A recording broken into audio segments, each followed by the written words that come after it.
Hello and welcome to a Puzzled Panda video.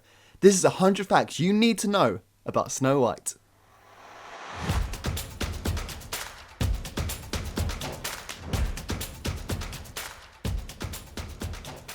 Walt Disney wanted to create the first Disney feature-length animation. At the time, cartoons were just shorts before the film. Both his wife and his brother Roy Disney tried to talk him out of it. At the time, Walt and Roy made a good team. Walt was the creative man, whilst Roy was the one who made sure the company was financially stable. Roy didn't want to risk all their money by attempting something that had never been done before. And it wasn't just Roy. No one believed this idea would work. At the time, people didn't think anyone would watch a cartoon for a whole feature-length film, as at the time cartoons were just various gags. Walt famously said, "We all know a cartoon can make you laugh, but the question is, can a cartoon make you cry?" And he accomplished that mission, because on opening night, people were crying when Snow White died. The film development on Snow White and the Seven Dwarfs began in early 1934. One evening, Walt gathered all of his employees together and announced they'd be creating a feature-length film, and then act out the entire story of Snow White and the Seven Dwarfs to his staff. Walt estimated that Snow White and the Seven Dwarfs could be produced for a budget of $250,000. This was 10 times the budget of an average animation at the time. Walt wanted to create a fairy tale, and decided to use Brother Grimm's Snow White. Walt Disney came up with the idea to bring Snow White and the Seven Dwarfs to big screen when he was 15 years old, after seeing a silent film version of the classic fairy tale in Kansas City. On August 9th, 1934, 21 pages of notes entitled Snow White Suggestions were compiled, suggesting the principal characters as well as situations and gags for the story. It had first been thought that the dwarves would be the main focus of the story, and many sequences were written for the 7 characters. However, Walt decided that the main story should be based around the relationship between the Queen and Snow White. For this reason, several sequences featuring the dwarves were cut from the film. The first, which was completely animated before being cut, showed Doc and Grumpy arguing about whether Snow White should stay with them. Another scene, also completely animated, would have shown the dwarves eating soup. Snow White unsuccessfully attempts to teach them how to eat like gentlemen. To keep the animators' minds working, Walt Disney instituted his $5 a gag policy. Each time an animator came up with a gag, they would receive $5. One notable example of this policy is when Ward Kimball suggested that the dwarves' noses should pop one by one over the footboards while they were peeking at Snow White. They continued to work on the story throughout the process and changed things as they would go along. In the Brothers Grimm fairy tale, the dwarves didn't have names, but Walt wanted to give them individual personalities. The dwarves' names were chosen from a pool of about 50 potentials, including Jumpy, Deafy, Dizzy, Hickey, Wheezy, Baldy, Gabby, Nifty, Sniffy, Swift, Lazy, Puffy, Stuffy, Tubby, Shorty, and Burpy. The 7 finalists were chosen through a process of elimination, and that's how we got the 7 we know today. Dopey was created late on in the process. He was originally going to be voiced by legendary voice actor Chuck Jones, the voice of Bugs Bunny, Daffy Duck, and many other Looney Tunes characters, but Walt decided to keep Dopey mute. The character of Snow White is the youngest Disney princess at 14. She doesn't get much character development apart from the fact she wants to run away from home. The Queen has one goal throughout the film, to become the fairest of them all, and she will do anything to achieve this goal. We don't get much depth as to why she wants to be the fairest in the land, but it has been explored in other stories. Snow White was made by 32 animators, 1,032 assistants, 107 in-betweeners, 10 layout artists, 25 background artists, 65 special effects animators, and 158 inkers and painters, and countless production staff.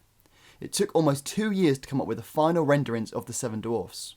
The initial sketches of Snow White showed her with large eyes and long eyelashes, pouty red lips. She actually looked quite a bit like Betty Boop. However, Walt was not pleased with these sketches. He thought that she did not look like a princess, and he wanted her to be innocent and wholesome.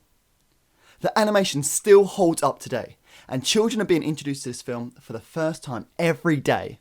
I think it looks beautiful. They invented the multiplane camera for this production. The multiplane camera was invented to show depth. It makes the camera able to pan through the scenes, and this became a staple of Disney movies. This shows how Walt wanted to embrace technology to make these movies. This became one of Walt Disney's best strengths throughout his life. It creates this gorgeous view of the land the movie is set in, and creates some special moments. In later movies, it is used to show Bambi's idyllic forest and Pinocchio's quaint village. There are 3 parts to the multiplane camera. The lower background plane that would hold the painting used as a backdrop, the contact plane used for the animation of the character, an overlay foreground used to show objects in front of the character. In the dwarf's home, almost every wooden surface has an animal carved into it. Almost every item is carved, showing the attention to detail. All of the 9 old men worked on Snow White. If you don't know who the 9 old men are, then don't worry, because you're going to hear me talk a lot about these guys in the series. The 9 old men were a group of Disney's core animators who created some of Disney's most famous work. My dream is to be an animator, and these are the animators I look up to. They created the 12 principles of animation, and this is why Disney animation stood above everything else being produced at the time. I will create a video based on the principles of animation in a future video. The 9 old men consisted of Les Clark, whose speciality was animating Mickey Mouse. He was the only one of the 9 old men to work on that character from its origins with Herb Iwerks. Clark animated the 7 dwarfs, in particular the scene where Snow White dances with each of the 7 dwarfs. Les Clark was known for the timing of his animation to musical scores, as well as his ability to convey emotion in his work. Mark Davies was known for his knowledge and understanding of visual aesthetics. Davies was responsible for many Disney characters, becoming so regarded for his work on female characters that he was called the Ladies' Man. Davies worked on the design of Snow White. Ollie Johnson co-authored with Frank Thomas the reference book Disney Animation: The Illusion of Life, which contained the 12 basic principles of animation. This book helped preserve the knowledge of the techniques that were developed at the studio. This is one of my favourite animation books that has taught me many of the skills needed to be an animator. Milt Kahl is often considered the most influential of the 9 old men. In the book The Animator's Survival Kit, the author Richard Williams makes repeated references and anecdotes relating to Kahl.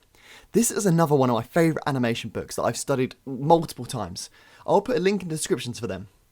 Milt animated the prince and the forest animals in Snow White. Ward Kimball was a brilliant draftsman. He enjoyed to work on comical characters rather than realistic human designs. Animating came easy to him, and he was constantly looking to do things differently.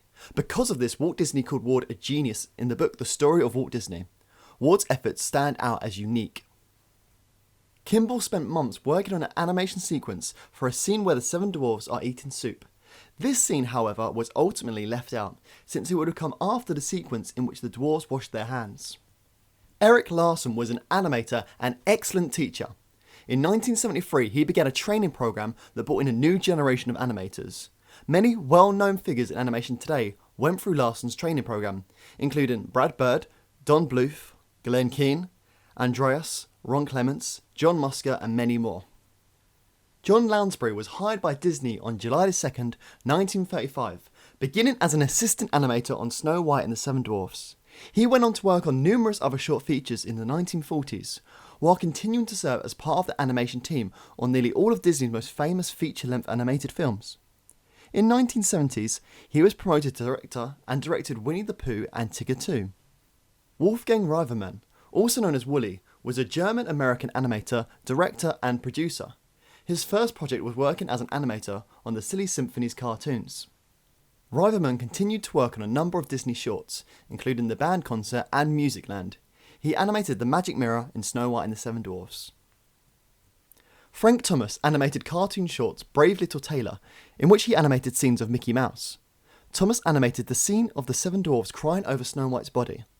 This was the scene that made moviegoers cry in the cinema, an incredible feat for animation at the time, and one of Walt Disney's dreams to achieve. During the production, the animators would attend art classes in the evening after a long day of animating. These classes would teach human anatomy, movement, action analysis, animal anatomy, and acting. This showed the dedication to being the best. The animators would often work overtime to complete scenes, often animating things 3 or 4 times to make sure they were perfect. Ward Kimball nearly quit after his 2 main sequences, the dwarfs eating soup and building a bed for Snow White respectively, were cut. Walt Disney convinced him to stay by giving him the character of Jiminy Cricket for the next feature, Pinocchio. At one point during the production, Walt decided that for everyone to understand his precise vision for the film, he would have to physically show them. He gathered the artists on an empty soundstage and spent hours acting out the entire script. Songwriters Frank Churchill and Larry Morey composed 25 songs for the movie, though only 7 were used. Several songs were written for the movie that didn't make it into the final cut. Music in Your Soup is just one of them. An inker is someone whose job is to fill the animated cells one by one. A painter will later paint the cells with predetermined colours. A cell is a celluloid sheet that was the usual feedstock for animated productions in the 1930s and the 1940s. After each cell was drawn on, filled, painted and photographed, material could then start being edited. Hundreds of women were employed in the ink and paint department, working from the early hours of the morning until late at night. One of the biggest challenges in making the movie was animating the human characters in a way that didn't look artificial. To give Snow White her famously rosy cheeks, the women in the ink and paint department applied real blush to the cells. One woman was especially talented at Snow White's makeup application, and was recruited to do it specifically for all of the close-ups, making sure it was in the same spot every time. In order to ensure that all of Snow White's animal friends were captured just right, Disney kept a variety of live animals at the studio for animators to reference. The animators believed that Walt had wonderfully expressive eyebrows, which he apparently used to great effect in story meetings. Except for Happy, all the dwarfs have eyebrows modelled after Walt's. I think the animation still looks incredible today, over 80 years since the film was released, and new people are introduced to this film every day. The Evil Queen and the Old Hag Witch were voiced by the same actress, Lucille Laverne. She managed to get a completely different sound for the hag's voice by removing her false teeth. According to a Disney employee, Laverne nailed her audition on the first try. "You could have recorded it and used the first reading she gave," he said. She concluded with a blood-chilling laugh that ran all through the soundstage. To achieve the magic mirror's hollow-sounding voice, the actor wore a frame covered with drum heads over his head. Over 150 girls auditioned for the role of Snow White. The role went to Adriana Caselotti. Adriana was paid $970 for her work voicing Snow White. Walt Disney had her under a strict contract that forbade most acting work afterwards, so Caselotti went into opera instead. She also continued to provide the voice of Snow White for various occasions for the rest of her life, even recording I'm Wishing for the Wishing Well at Disneyland at the age of 75. This was the first film to ever have a soundtrack recording album released for it. Because Walt Disney Pictures did not have its own music publishing company, it was released for a different company, and it didn't get the rights back for many years. It was one of the first films to have related merchandise available at the time of the premiere. This was pretty much unheard of at the time, and the film has never stopped having merchandise produced for it. To this day, you can still find plush toys, t-shirts, books, phone cases, and many more items. It has books trying to explain what else has happened in this world, including Snow White's royal wedding and Fairest of All, which is a backstory of the Queen. Disney also produced 7D, a program about the 7 dwarves' lives, and takes some interesting choices in its character design.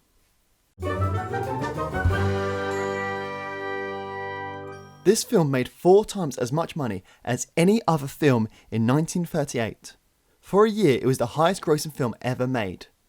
By the end of its first run in cinemas, it had made $8 million internationally. That is $150 million in today's money. Charlie Chaplin attended the premiere. The next day, Chaplin told the Los Angeles Times that Dopey was one of the greatest comedians of all time.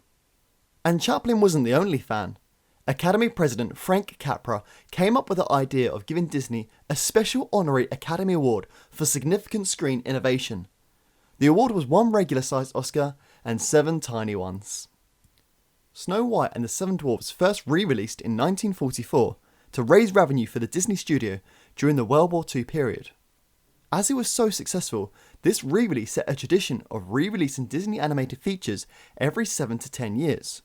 And Snow White and the 7 Dwarfs was re-released to theatres in 1952, 1958, 1967, 1975, 1983, 1987 and 1993. That's a lot of money from the same film. The reason Walt did this was so a new generation of children could watch the film. Remember, there was no such thing as home media. No videotapes, DVDs, and certainly not Disney+. So this was a good way to earn money and for people to see the film. Snow White Returns almost happened. While not much was known about the overall plot, It was going to make use of some of the scrap scenes from the original movie, including the music in your soup scene. On June 28, 1987, Snow White was inducted into the Hollywood Walk of Fame with her very own star. She is one of the few fictional characters to receive this honour. The star is located down Hollywood Boulevard.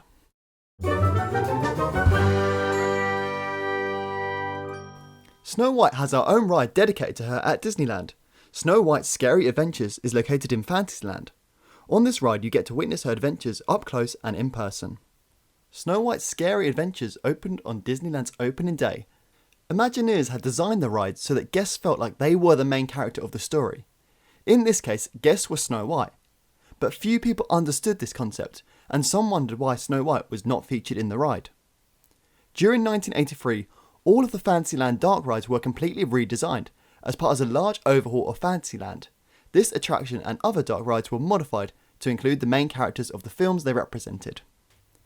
Today, Snow White appears once in the attraction. The present outdoor area was made to represent the evil Queen's castle from the movie.